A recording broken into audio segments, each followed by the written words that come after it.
You cannot solely rely on social media platforms owned by Meta and ByteDance. One thing I'm going to keep on going on about is why you need a website. Here are two cautionary tales where two businesses had their social media platforms suspended. One business had a website, the other one didn't. Kirsten George is the owner of Victoria Yum, which is a bakery based in Winhoven, Colchester. In March this year, she uploaded a birthday cake picture to her social media, and then her account got suspended. So her Instagram got suspended, her Facebook, her Messenger, and her Threads because they're all owned by Meta. She put in a what do you call it? An appeal to get her account reinstated. The appeal wasn't upheld. One thing I would say is when accounts are being monitored, a lot of these social media platforms are now using AI, and as we know, AI isn't always correct. The birthday cake in question is just a normal birthday cake, buttercream. I think it's got some flowers on it. And for some reason, the AI who was monitoring the account thought it was offensive and suspended the account.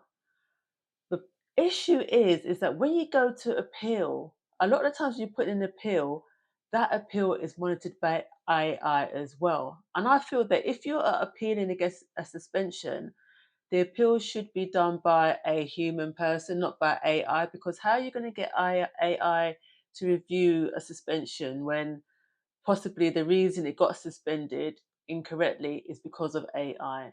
Kirsten's account had 24,000 followers, so 25,000 followers wiped out overnight. Now, the latest is that she's still battling to get her original account back. She has actually managed to get through to a human person at Meta. She has set up a new account while she's battling to get her old account back.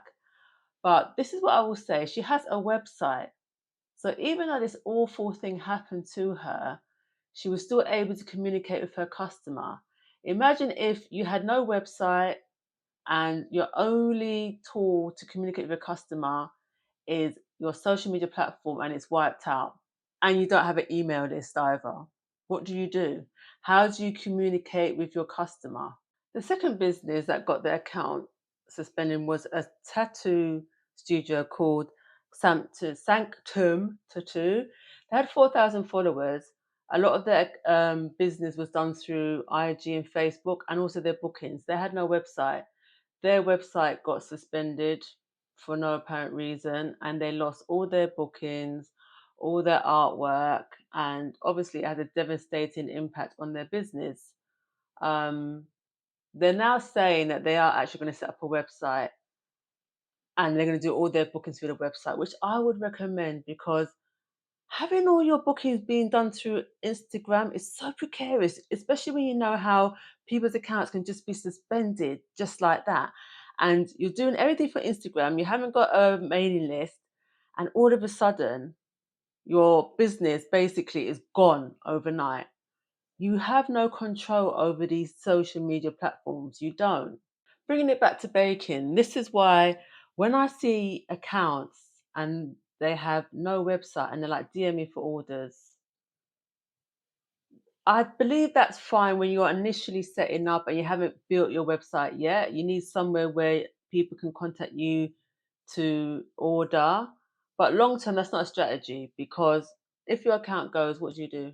If you are starting out and you haven't built a website yet, and I'm going to keep saying this, you need a website. DMing DM through your social media handles is fine, but put a email address there as well. Put an email address there as well. It can be a Gmail, but I think you should have your own domain name, which is more professional. You can buy a domain name. Hopefully, it still exists. I mean, I think when you're setting up, the first thing you should do is check your domain name is available. Buy your domain name, and then you can just have your email address there.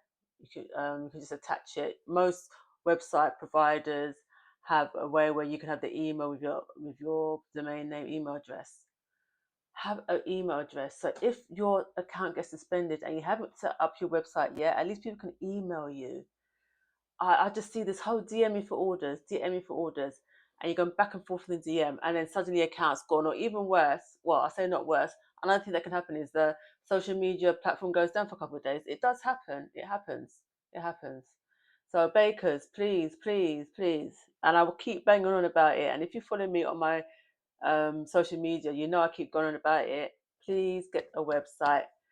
It's so easy to have a website now because you don't even have to learn HTML. You can even use AI to set up your website. A lot of the providers like Wix and Squarespace, now you can use AI, so you just have to type it in and it just does it all for you. Obviously make sure you check it as well after it's done, because we know AI can make mistakes. But you don't need to have any great skill to have a website anymore. So there is no excuse. It may sound like a ranty video, but I just want small businesses to be protected in that you don't have everything on these social media platforms that you have no control over if they suddenly decide to delete your account. And it's happened. I've seen it happen so many times. If that does happen, I hope it doesn't, but if that does happen and you have a website, at least you have the website there. And yes, unfortunately, you would have to start your social media account again, but at least you have the website there as well. At least it's there. So no excuse. If you haven't got a website, get a website. If you're a small business, any business, in fact, you need to have a website. Get it done. Until next time, Kate lovers.